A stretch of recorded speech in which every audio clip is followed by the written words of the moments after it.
ورحمۃ اللہ وبرکاتہ۔ عزیز طلباء و طالبات، آج ہم اس ویڈیو میں دیکھنے جا رہے ہیں 12th economics, class 12 subject economics. Video ہمارا 3.5 یعنی کہ تیسرے چیپٹر کا 5واں ویڈیو۔ چیپٹر ہے ہمارا یوٹیلیٹی انالیسس یعنی کہ مانگ کا تجزیہ، جس میں الف اے ہے ہمارا، ٹھیک ہے۔ پریویس ویڈیوز میں ہم نے دیکھ چکے ہیں کہ ڈیمانڈ کسے کہتے ہیں، یعنی مانگ کی تعریف کیا ہے اور مانگ کا تعارف کیسا ہے، اور پھر تو مانگ کی جو جدول ہے نا، جدول کو بھی ہم دیکھ چکے ہیں، انفرادی جدول، انفرادی مانگ اور بازاری مانگ، اس کو بھی دیکھ چکے ہیں، ٹھیک ہے۔ اب اس ویڈیو میں ہم دیکھنے جا رہے ہیں کہ مانگ کی قسمیں یعنی ٹائپس آف ڈیمانڈ۔ اب مانگ کی قسمیں یہاں پر 5 قسمیں بتائی گئی ہیں، کتنے؟ 5، جس میں سے پہلا ہے راست مانگ یعنی ڈائریکٹ ڈیمانڈ۔ اب ڈائریکٹ ڈیمانڈ یعنی کیا ہے؟ جب کوئی کنزیومر سیدھے طور پر جا کر اب کسی چیز کی ڈیمانڈ کرتا ہے تو اس کو کہتے ہیں راست مانگ۔ جب کوئی کنزیومر سیدھے طور پر ڈائریکٹ طور پر ہے تو کسی اشیاء کی مانگ کرتا ہے تو اس کو ہم راست مانگ کہتے ہیں۔ جیسے کہ فار ایگزامپل کسی کنزیومر کو اگر شکر ہونا تو وہ ڈائریکٹ جائیں گا، وہ ڈائریکٹ دکان پر جائیں گا اور جا کر اسے کیا کہیں گے؟ شکر کی ڈیمانڈ کریں گے، یعنی شکر اس کو مانگیں گا، وہ شکر دیں گا اور اس کے بدلے میں وہ کیا کریں گا؟ اس کو پیسے دیں گا۔ تو اس طرح ڈائریکٹ دکان سے جا کر اس نے خریدا اور پیسے دیا تو وہ کیا ہو گئی؟ راست مانگ ہو گئی، ہے نا۔ شکر ہے اور ہماری روزمرہ زندگی کپڑے ہیں، ہے نا، کھانے پینے کی چیزیں ہیں، یعنی جو بھی سیدھے طور پر ہم چیزیں خریدتے ہیں، کسی کے دوسرے کی ہم کو مانگ کرنے کے لیے یعنی کہ اس کو سپورٹ کی ضرورت نہیں ہوتی ہے، اس کو ہم راست مانگ یا پھر ڈائریکٹ ڈیمانڈ کہتے ہیں، ٹھیک ہے، سمجھ میں آیا؟ اب نیکسٹ ہے ہمارا بالراست مانگ یعنی کہ انڈائریکٹ مانگ۔ اب انڈائریکٹ یعنی مانگ کسے کہتے ہیں؟ جب ہم کو اگر کوئی چیز کی اگر ڈیمانڈ کرنا ہو تو ہم کو کسی دوسرے کی مدد کے ذریعے سے ہم کو ڈیمانڈ کرنا پڑتا ہے، تو ایسی ڈیمانڈ کو ہم بالراست مانگ یا ماخوذ مانگ بھی کہہ سکتے ہیں۔ بالراست مانگ کو دوسرا کیا؟ ماخوذ مانگ، انگلش میں انڈائریکٹ ڈیمانڈ بھی کہتے ہیں۔ جیسے کہ مثال کے تو سیمنٹ ہے، یہ کیا ہے؟ انڈائریکٹ ڈیمانڈ ہے۔ اور اس کے بعد ہے تو مزدوروں کی مانگ، ہے نا، فیکٹری میں شکر کی فیکٹری میں مزدور کی ڈیمانڈ، ہے نا، تو شکر کی جو فیکٹری ہوتی ہے اس میں مزدوروں کی بھی ڈیمانڈ کیا ہوتی ہے؟ بالراست۔ جیسے یہ شکر کی فیکٹری والا ہے تو وہ کیا کرے گا؟ اس کو ہے تو کیا کرنا پڑے گا؟ اپنی فیکٹری کو چلانے کے لیے کیا کرنا پڑے گا؟ پہلے مزدوروں کو ڈیمانڈ کرنا پڑے گا۔ پہلے مزدور آئیں گے، پھر مزدور کام کریں گے، پھر وہ اشیاء کو فروخت کریں گا، پھر پیسے آئیں گے، ہے نا، پھر بعد میں وہ اپنی ہے تو کسی چیز کی ڈیمانڈ کریں گا۔ تو یہ جو مزدور جو ہوتے ہیں یہ بھی کیا ہوتے ہیں؟ یہ بھی بالراست مانگ کہلائیں گے۔ سیمنٹ جو ہے نا، یہ بھی بالراست مانگ کہلائیں گی، ہے نا۔ تو اس طرح یہ ہم نے بالراست مانگ دیکھے۔ نیکسٹ ہے تیسرا ہے تکمیلیہ مشترکہ مانگ۔ اب تکمیلیہ مشترکہ مانگ یعنی کیا ہے؟ Complementary joint demand. کیا ہے یہ؟ ہم یہ دیکھیں کمپلیمنٹری جوائنٹ ڈیمانڈ۔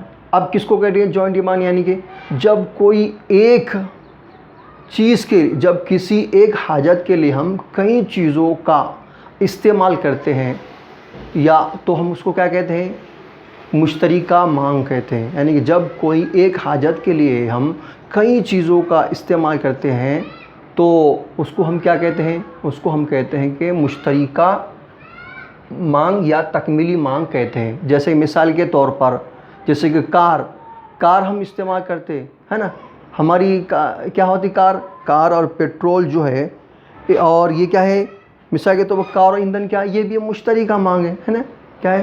کمپلیمنٹری ہے نا، ہم ایک ضرورت کے لیے کئی چیزیں استعمال کرتے ہیں۔ اور اس کے علاوہ ہے تو انک پیڈ، ہے نا، ہم تو انک پیڈ استعمال کرتے اس کے لیے بھی، ہم پین کے لیے بھی کر دیا ہم، ہے نا، تو کہیں گے مطلب یہ کیا ہے؟ مشترکہ، اس کو ہم کہتے ہیں۔ پھر نیکسٹ کیا ہے؟ مرکب مانگ۔ اب کمپوزٹ ڈیمانڈ، اب کیا ہے؟ یعنی کہ ہم یہ دیکھ رہے ہیں کہ مرکب مانگ۔ اب مرکب مانگ میں کیا دیکھ رہے ہیں ہم کو؟ اب مرکب جو مانگ ہے ایسی شے کی مانگ جسے کئی مقاصد کے لیے استعمال کیا جاتا ہے۔ مرکب مانگ یعنی کہ کیا ہے؟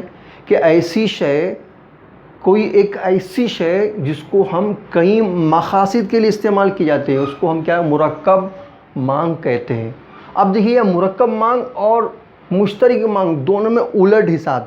وہاں پر ایک چیز ہے تو کئی مقاصد کے لیے استعمال کیا جاتا ہے. جیسے کہ بجلی ہے ہم استعمال کرتے ہیں تو اس سے ہمارے کئی مقاصد پورے ہوتے ہیں, ہے نا. اور یہاں پہ کیا مرکب مانگ, یہاں پہ کیا ہے کہ یہاں پہ مشترکہ مانگ میں یہ بتایا گیا کئی چیزوں کو ہم کسی ایک چیز کے لیے استعمال کرتے ہیں. اور یہاں پر کیا ہے کہ یہاں پہ کیا کرتے ہیں, ہم کئی چیزیں ہم کیا کرتے ہیں کسی ایک چیز کے لیے مقصد استعمال کرتے ہیں. یہاں پر الٹا فرق ہے.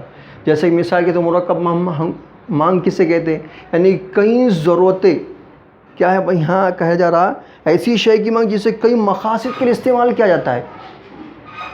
مثال کے طور بجلی کی مانگ, بجلی کی مانگ کیا ہے, بجلی کی مانگ یہ کیا ہے مرکب مانگ ہے. یہ بجلی کی مانگ ہے, بجلی کے ذریعے ہم کیا کرتے ہیں لائٹ بھی جلاتے ہیں, یہ ہے نا لائٹ بھی جلاتے ہیں گھر میں, پھر یہ تو فین بھی چلاتے ہیں, اس کے بعد میں واشنگ مشین بھی ہوتی ہے نا. ہمارے جتنی بھی گھر میں جو چیزیں ہوتی ہیں مکسر وغیرہ تمام چیزیں ہم ایک چیز سے ہم کیا کرتے ہیں کئی چیزیں استعمال کرتے ہیں. تو مرکب مانگ کسے کہتے ہیں, یعنی ایک چیز سے ہمارے کئی مقاصد کو پورا کیا جاتا ہے, اس کو ہم کہتے ہیں مرکب مانگ. ٹھیک ہے. اب مسابقتی مانگ نیکسٹ ہے, مسابقتی مانگ. اب مسابقتی مانگ یعنی کمپیٹیٹیو ڈیمانڈ, یعنی کہ مسابقتی ڈیمانڈ یعنی کیا ہے. اب مسابقتی ڈیمانڈ یہ ایسی اشیاء کی مانگ جو ایک دوسرے کے متبادل ہو. کیسے ہو, مسابقت بولتے برابر ہمارے ذہن میں کیا آتا ہے, یعنی کہ ایک دوسرے سے بڑھ چڑھ کر, یعنی کہ ایک دوسرے کے کیا متبادل ہو, یعنی ایک جیسی ہو. یعنی مسابقتی ڈیمانڈ یعنی کہ ایسی اشیاء جو ایک دوسرے کے کیا ہو بالمقابل ہو, یعنی ایک دوسرے کے جیسی ہو اور ایک دوسرے کے ایک دوسری جو چیز ہو ایک دوسرے کے ذریعے استعمال کی جائے. جیسے کہ مثال کے طور پر ہے ہمارے سامنے چائے اور چائے اور کافی ایک دوسرے کے کیا ہے متبادل ہے, ایک دوسرے کی متبادل. جیسے کہ کسی کو اگر بازار میں اگر ہے تو اگر شکر بازار میں اگر کافی کی اگر ہے تو پرائز اگر زیادہ ہو جاتی ہے تو لوگ کیا کریں گے, کافی کو نہیں خریدیں گے بلکہ کس کو خریدیں گے, بلکہ اس چائے کو خریدیں گے. کیوں کہ چائے کا ریٹ کم ہے, چائے کی پرائس کم ہے, اس لیے لوگ کیا کریں گے چائے کی ڈیمانڈ کریں گے, ہے نا. چائے کو زیادہ خریدیں گے تو چائے کی ڈیمانڈ زیادہ ہو جائیں گی, اور کس کی ڈیمانڈ کم ہو جائیں گی, یعنی کہ کافی کی ڈیمانڈ کم ہو جائیں گی. یعنی کہ چائے اور کافی کیا ایک دوسرے کی ڈیمانڈ ہے. اسی طرح شکر اور گڑ بھی ایک دوسرے کی کیا ہے متبادل ہے نا, ایک دوسرے کی جیسی ہے. لوگوں کو اگر شکر پسند نہیں تو وہ گڑ استعمال کریں گے, کسی کو گڑ پسند نہیں آتا تو وہ شکر استعمال کریں گے. تو کہنے کا مطلب کیا ہے, کہنے کا مطلب کیا ہے, ایک دوسرے کیا ہے متبادل, ایک دوسرے کے متبادل ہے, ایک دوسرے کے کیا ہے متبادل. تو عزیز طلبہ طالبات, تو ہم یہ دیکھے ہم نے کہ مسابقتی مانگ. اب مسابقتی مانگ یعنی کہ ہم نے دیکھا کہ ایسی اشیاء جو ایک دوسرے کے متبادل ہو, یعنی کہ جو ایک دوسرے کے جیسی ہو. اگر ہم یہ استعمال نہیں کر سکتے تو ہم اس کے آپشن میں دوسری استعمال کر سکتے ہیں. جیسے کہ میں نے کہا آپ کو چائے اگر استعمال نہیں کر سکتے تو بہت سے لوگ کافی استعمال کرتے, بہت سے لوگ شکر استعمال نہیں کرتے تو گڑ استعمال کرتے. تو یہ کیا کہلاتی, ایک دوسرے کے متبادل کہلاتی ہے. اس کو ہم مسابقتی مانگ یا کمپیٹیٹیو ڈیمانڈ کہتے ہیں. ٹھیک ہے. تو یہ جو ہے آپ کے سامنے یعنی ٹائپس آف ڈیمانڈ یعنی مانگ کی قسمیں, کیا دیکھ رہے ہیں ہم مانگ کی قسمیں, یہ 5 جو ہے اس کے پوائنٹس کو ہم نے سمجھے ہیں. تو میں امید کرتا ہوں کہ آپ کو یہ ویڈیو پسند آیا ہوگا. اگر آپ کو یہ ویڈیو پسند آیا ہوگا تو برائے مہربانی کر کے آپ ہمارے اس ویڈیو کو لائک, شیئر اور کمنٹس کرنا نہ بھولیے, اور سبسکرائب ضرور کرنا ہے. ٹھیک ہے. اتنا کہہ کر میں اپنے اس ویڈیو ختم کرنا چاہتا ہوں. اللہ حافظ. خدا.